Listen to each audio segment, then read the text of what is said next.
His Excellency Mr. Muhammad Talha Mahmood, Federal Minister for Frontier Regions in Pakistan.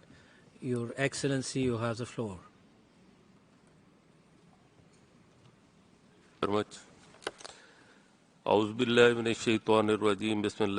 In the name of God, the Compassionate, the Merciful, we praise Prophet Muhammad.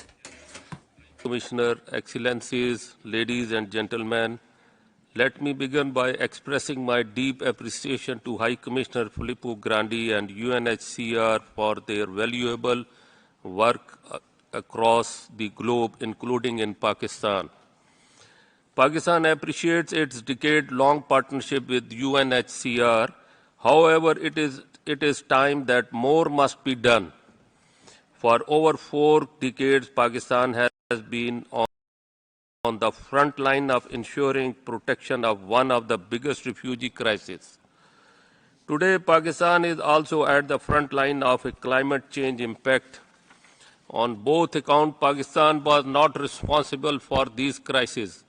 Therefore, we look forward to demonstration of more responsibility in the form of enhanced engagement and support from international community, especially the UNHCR. Dear Chairperson, the recent climate-induced unprecedented floods in Pakistan have caused immense human and physical loss and damage, affecting 33 million people. I didn't see all these damages in my whole life. Majority of them women and children in the host communities. The impact is staggering. 1/3 of country was underwater. 1,500 people have died. Over 1,600 injured. 1.7 million homes have been damaged. Close to 1 million livestock lost. 5 million acre of crops. 12,000 kilometers of roads and 350 bridges have been destroyed. The UN Secretary General Antonio Guterres has echoed the estimate of total damage at $30 billion. Pakistan has suffered these losses despite less than 1% global carbon footprint. This climate catastrophe has also affected Afghan refugees, particularly in the province of Khyber Pakhtunkhwa and Balochistan.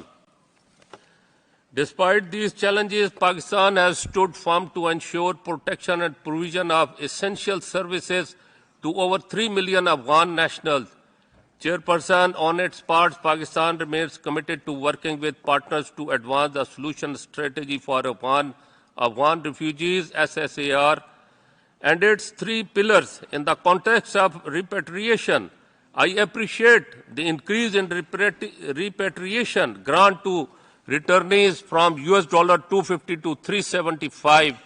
However, this remains insufficient to meet the growing needs due to complex changes, especially rising inflation.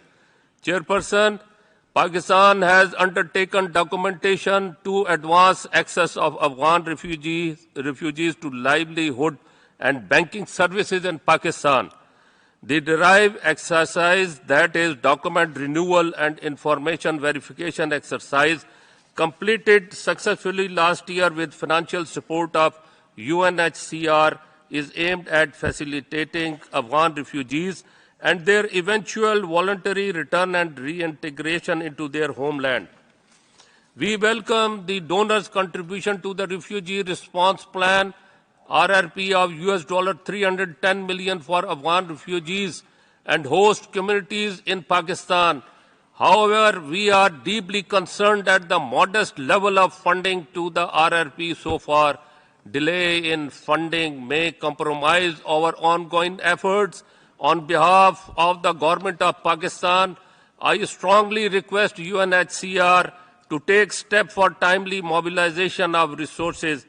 Chairperson, these growing challenges are yet another reminder for operationalizing the Global Compact on Refugees, GCR. As we approach the second Global Refugee Forum implementing the pledges of 2019 GRF is very important. The focus must remain on protracted refugee situation. It is in this spirit that we urge UNHCR to step up effort to further broaden its donor base and advocacy for grant-based financing. Let me conclude by once again appreciating the valuable contribution made by the UNHCR.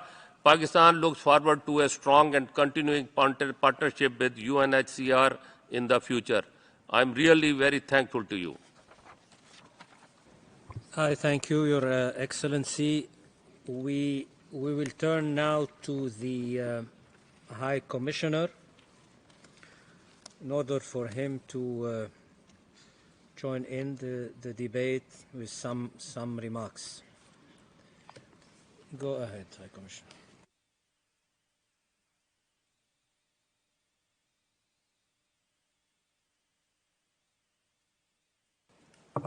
Thank you, Mr. Chairman.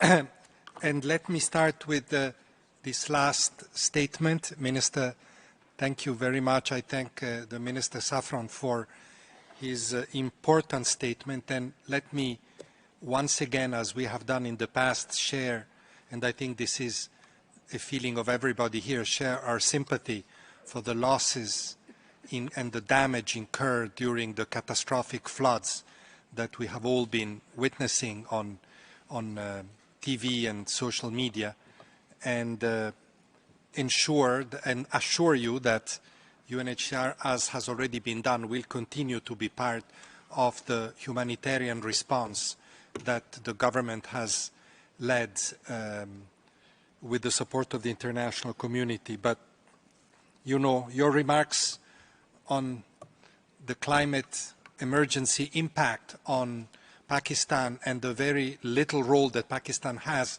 by way of carbon footprint, Minister, are very well taken. I won't speak more because the Secretary General has been extremely clear on that during his visit and before, and we fully subscribe his point of view. I do want to also recognize once more, I think in this room, for more than 40 years we have recognized Pakistan's important role in hosting millions, generations literally, of Afghan refugees, which you continue to do, and we will continue to stand by you as much as we can. We managed to increase slightly the cash grant, as you mentioned, not enough, I agree with you, but this is what our current finances, and I have explained this morning, allow us to do in order to make it sustainable. I also want to subscribe to your view that we should not neglect protracted refugee situation, and everybody knows how protracted the refugee situation you're dealing with has been, and also stress, which I mentioned this morning, but I want to do it more explicitly now, that the focus on Afghanistan that stemmed from last year's event, the takeover by the Taliban of the control of the country, that interest and the humanitarian support should not neglect in turn the fact that in Pakistan, and by the way, in the Islamic Republic of Iran as well, there is still a very large and in fact increased caseload of Afghan refugees who merit attention, support, resettlement, and so forth. So thank you very much,